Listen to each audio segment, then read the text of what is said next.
Hello.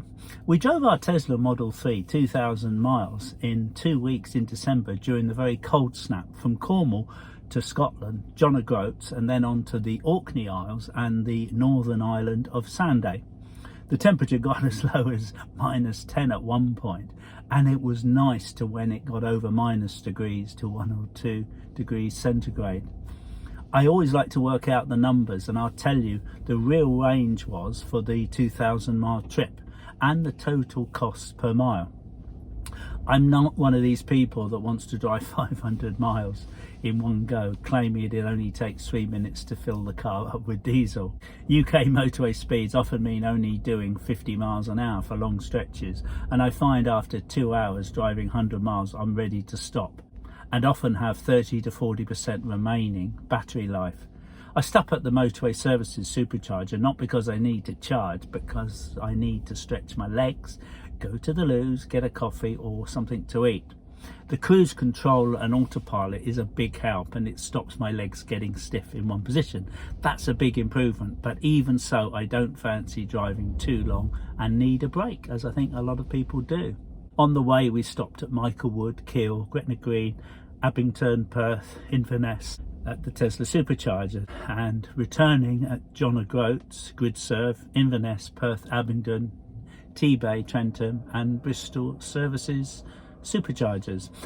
In Orkney we visited the amazing Skara Brae. Long before Stonehenge and the Egyptian pyramids were built, Skara Brae was a thriving village 5,000 years ago, and it is now the best preserved Neolithic settlement in Western Europe.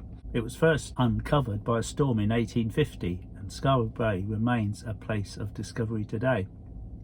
Because there was no wood to use, they used stone, and that's the reason it's preserved today. Otherwise it would have long ago rotted away. You follow the path back in time, imagining what life was like for the farmers, hunters and fishermen who lived there. The prehistoric houses still contain stone dressers and box beds. The Ring of Brodgar is also amazing, and unlike Stonehenge, you can get up very close to the ancient Neolithic mounted stones. The ferries to Orkney Islands and the other smaller islands are a delight. Have great coffee and great bacon baps. We use 566 kilowatts, equating to 286 watts per mile, and the range of the car should do 250 miles in good condition, but that equates to only 175 miles. But it was very, very cold. Driving 70 miles an hour on motorways will never give good real world range mileage of an electric vehicle.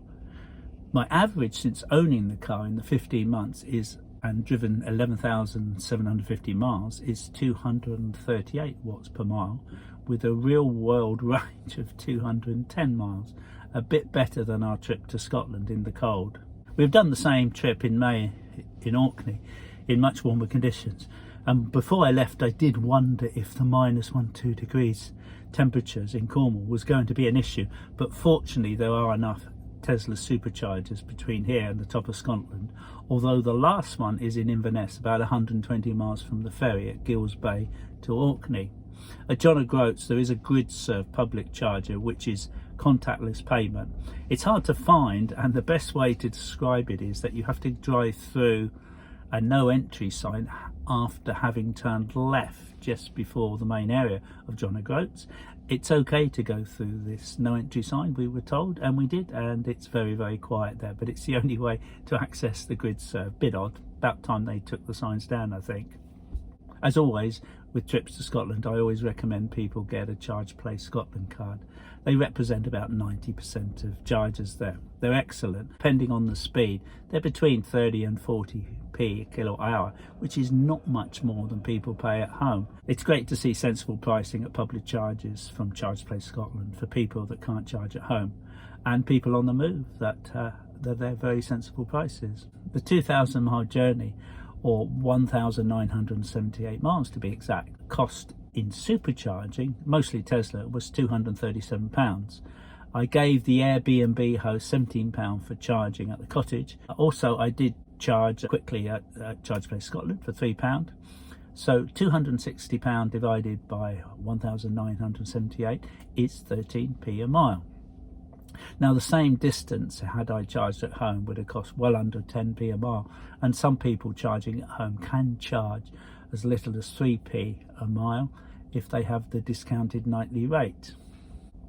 I used to keep records of my previous cards, and my Audi A3 cost 18p a mile, plus lots of repairs, and the engine stopped also when the car came to a halt, but it was a lot more expensive than the Tesla Model 3. Tesla superchargers are not the most expensive place to charge, but they do cost more than charging at home, and the most expensive are the ones owned by the oil companies who are putting the superchargers in their forecourts. Tesla superchargers also cost less if you charge at off-peak times, which is very good. So please subscribe and like for our trip to Portugal that's coming up in a couple of days' time. See how we get there with the European Tesla superchargers. It's a first for us. We've been all over the country this year, Scotland, Wales, and haven't been to Ireland, but we're heading off to Portugal at the end of the week and see how the Tesla performs in the much warmer conditions. So what do you think? Please leave a comment below. Hope you can like if you did, and please subscribe and hit that notifications bell. Please don't forget to use your reusable coffee mug wherever you go. Thanks very much for watching. Take care. See you when we head off for Portugal. Thanks a lot. Bye.